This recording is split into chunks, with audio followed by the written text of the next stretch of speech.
আমরা রাতে ঘুমাতে পারি না এই বোমা মেশিনের ভীষণ শব্দে। আমাদের হৃদয়ে আঘাত করতেছে, আমাদের ভিতরে রক্তক্ষরণ হচ্ছে, আমরা সহ্য করতে পারতেছি না। তো দেশের প্রসিদ্ধ এবং বিখ্যাত একটা চা বাগান হলো যে জাফলং চা বাগান, এবং এটার অবস্থান আপনারা জানেন যে ভারতের যে মেঘালয় রাজ্যটা আছে এটার পাশেই। পর্যটনের কথা যদি আমরা চিন্তা করি তাহলে সেক্ষেত্রে এখানে সেই মেঘালয় পাহাড়, পাশে পিয়ান নদী এবং আমাদের যেই জাফলং চা বাগান, এই তিনটার যে একত্রে অবস্থান এটা একটা বিরল বিষয়। এইখানের এই ভৌগোলিকগত যে অবস্থানটা আছে, মানুষ গোয়াইনঘাট চেনে না, কিন্তু মানুষ জাফলংকে চেনে। এবং এই জাফলংয়ে এই পর্যটনকে কেন্দ্র করে এখানের অর্থনীতির উপর একটা বিশাল প্রভাব পড়ছে। এখানে ব্যাংক, বিভিন্ন এলাকার লোকজন, বিভিন্ন জনগোষ্ঠী সব কিছুর সমন্বয় এখানে একটা বেশ আকর্ষণীয় স্থান হিসাবে এরই মধ্যে দেশে বিদেশে নাম করে ফেলেছে। এই স্থানটা আকাশে একটু কালো মেঘের হাতছানি দেখা দিচ্ছে। সেটা কেমন? যেই বাগানের পাশে যে পিয়ান নদীটা আছে এটা একসময় খুব ক্ষীণকায় ছিল এবং অনেকটা ছড়া কিংবা ছোট খালের মতো ছিল। তো যখনই দেখা গেল যে এখানে উজান থেকে আসা এবং এখানের ভূগর্ভস্থ মাটির মধ্যে যে মোটা বালু, যা খনিজ পদার্থ হিসাবে স্বীকৃত, অত্যন্ত মূল্যবান, এবং পাথর যা কনস্ট্রাকশন কাজে ব্যবহৃত হয়, তখন থেকেই এখানের সর্বনাশটা শুরু হয়েছে।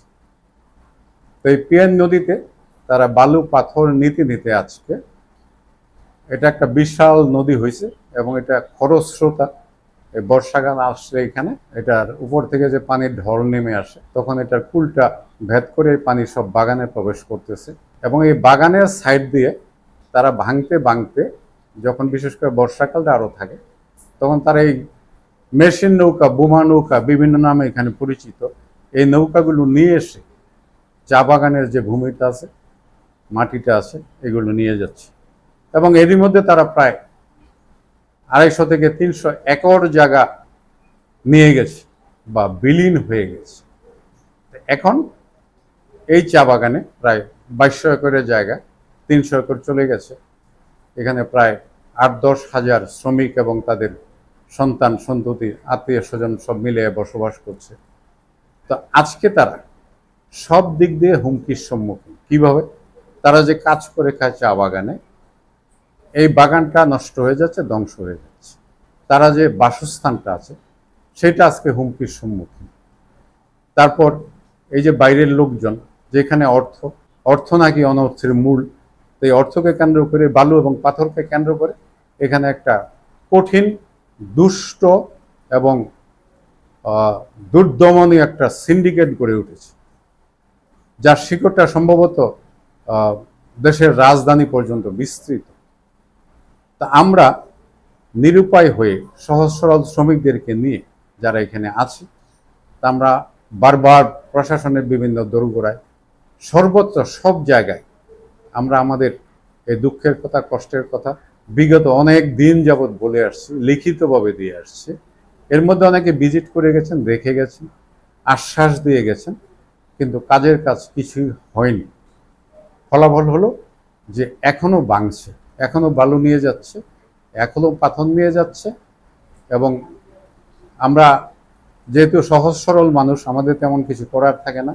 আমরা গত পরশুদিন আমাদের এই জাফলং ব্রিজের কাছে সমস্ত শ্রমিকরা সম্মিলিতভাবে, স্বতঃস্ফূর্তভাবে একটা মানববন্ধন করেছে, এবং সেই মানববন্ধনে আমাদের যে স্থানীয় নেতৃবৃন্দ আছে, বাগানের নেতৃবৃন্দ আছে, বাগানের ম্যানেজার থেকে শুরু করে সকল নেতৃবৃন্দ এবং মহিলা শ্রমিকরা তাদের এই কষ্টের কথা, দুঃখের কথা, তাদের এই নির্যাতনের কথা, নিপীড়িত হওয়ার কথাগুলো তারা খুব সুন্দর করে সহজ সরলভাবে সবার কাছে তুলে ধরার জন্য তারা তাদের মতো করে চেষ্টা করেছে। তারা এটাই বলতে চেয়েছে যে আজকে আমরা সারাদিন কাজকর্ম ফেলে রেখে এসে রাস্তায় দাঁড়িয়েছি, আমরা কাজ করি না, আমাদের পেটে ক্ষুধা আছে, আমরা রাতে ঘুমাতে পারি না, এই বোমা মেশিনের ভীষণ শব্দ, এবং আপনারা সবাই জানেন শব্দ দূষণ।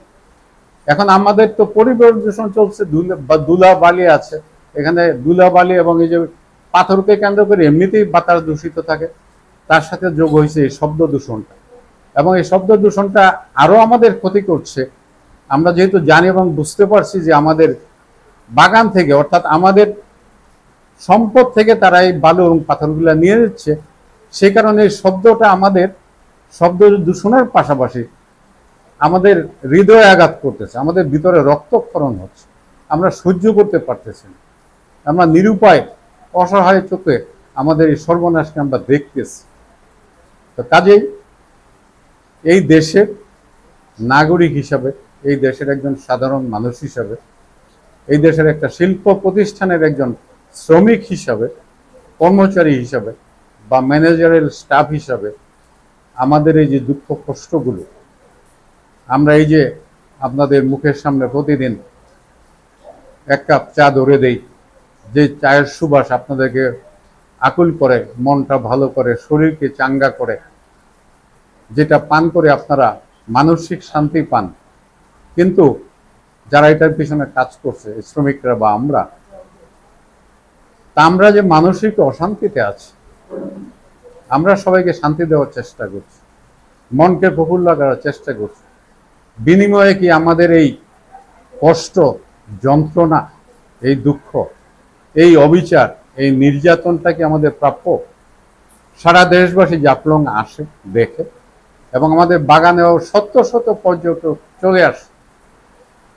তারা তাদের মনের খোরাক নিয়ে এখানে যায়, মনকে সমৃদ্ধ করে যায়, তাদের কৃষ্টি কালচারকে সমৃদ্ধ করে, তাদের মননশীলতাকে সমৃদ্ধ করে, যার কোনো মূল্য টাকা দিয়ে পরিমাপ করা যাবে না, যায় না।